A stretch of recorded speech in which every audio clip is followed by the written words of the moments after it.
close your eyes for a moment. Think about the last time you felt chosen. Really chosen.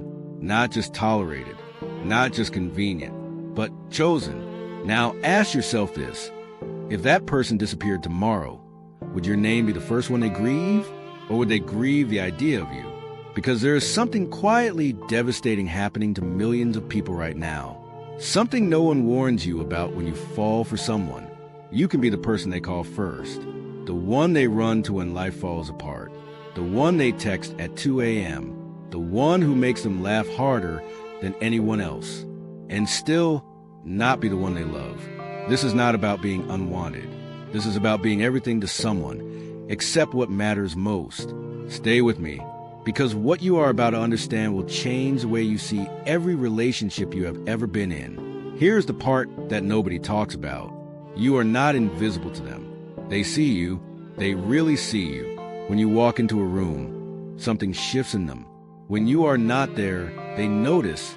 When life gets heavy, your name is the one that comes to mind. By every rule society teaches us, this should mean love, but it does not. And that gap, that space between being seen and being chosen, that is where good people slowly disappear into relationships that look like love from the outside, but feel like a desert on the inside. Here is the psychological paradox nobody teaches you. Being someone's favorite does not mean being someone's priority. A person can treasure you the way someone treasures an old song, something they love, something that moves them, but never actually build a life around. So why does this happen? Why do people hold someone close enough to feel warm, but never close enough to truly commit? The answer lives deep in the human brain. Let us name what is actually happening here. You are not in a relationship. You are not exactly outside of one either. You exist in what psychologists call an emotional holding pattern. You are circling the runway, close enough to land, never actually landing. This is not a character flaw in you. This is not because you're not enough. This is because the person on the other side of this dynamic has something unresolved inside themselves, something that was broken long before you arrived. And here is what makes it so disorienting. They mean it when they show up for you. The warmth is real. The connection is real.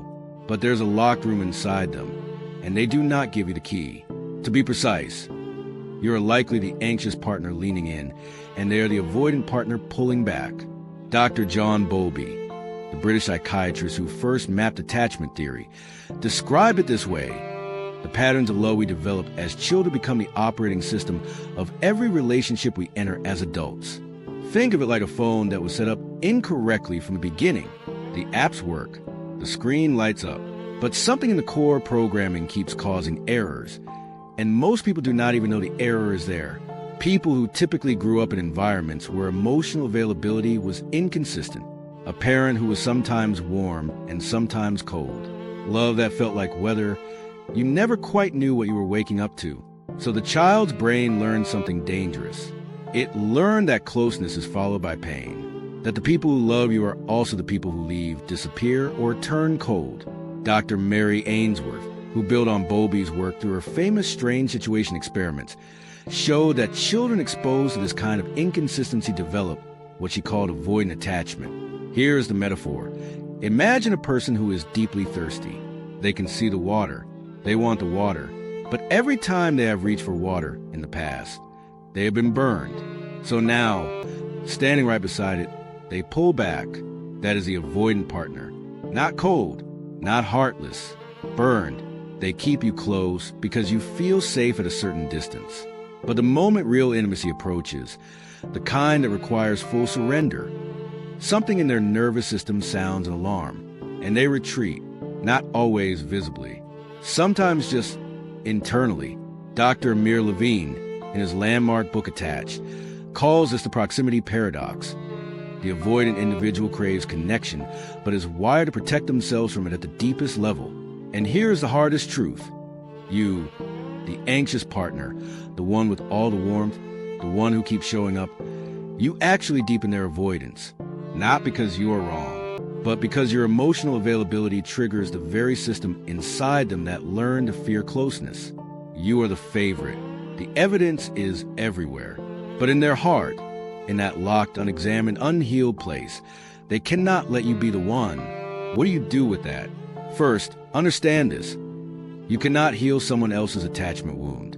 That sentence alone should release something in you. You cannot love someone into safety if they do not do the internal work themselves. Step 1. Regulate your own nervous system first. Before you can make any clear decision, you need to get out of the anxious spiral. When you are in that state, waiting, overanalyzing, hoping, your brain is flooded with cortisol. You cannot think straight. Every small gesture from them becomes evidence, either for hope or for despair. Ground yourself daily, not as a cliche, as a biological intervention. Walk, write, talk to someone who is not emotionally tangled in this situation. Your clarity depends on your nervous system, not on their next message. Step 2, name the pattern out loud to yourself. Say it, this person keeps me close enough to stay, but not close enough to grow. Say it until it stops sounding like a question and starts sounding like an answer. Step 3, create a clarity conversation. One time, clearly, not an ultimatum born from anxiety. A conversation born from self-respect. Tell them what you need, not in anger, not after waiting too long and exploding. Calmly, once. If they cannot meet you there, even imperfectly, even slowly, that is your answer.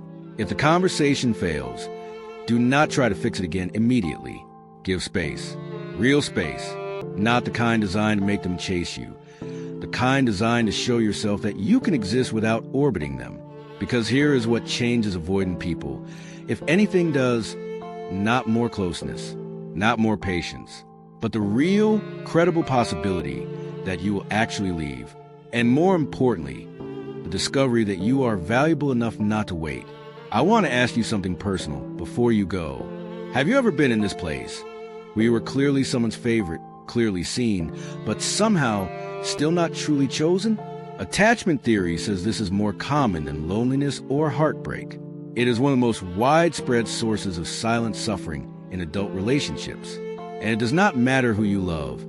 This pain does not discriminate.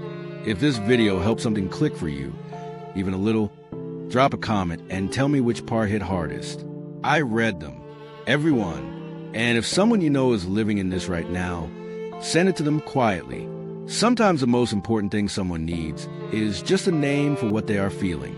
If you want to keep understanding the psychology underneath love, the real patterns, the real reasons, the real solutions, hit subscribe.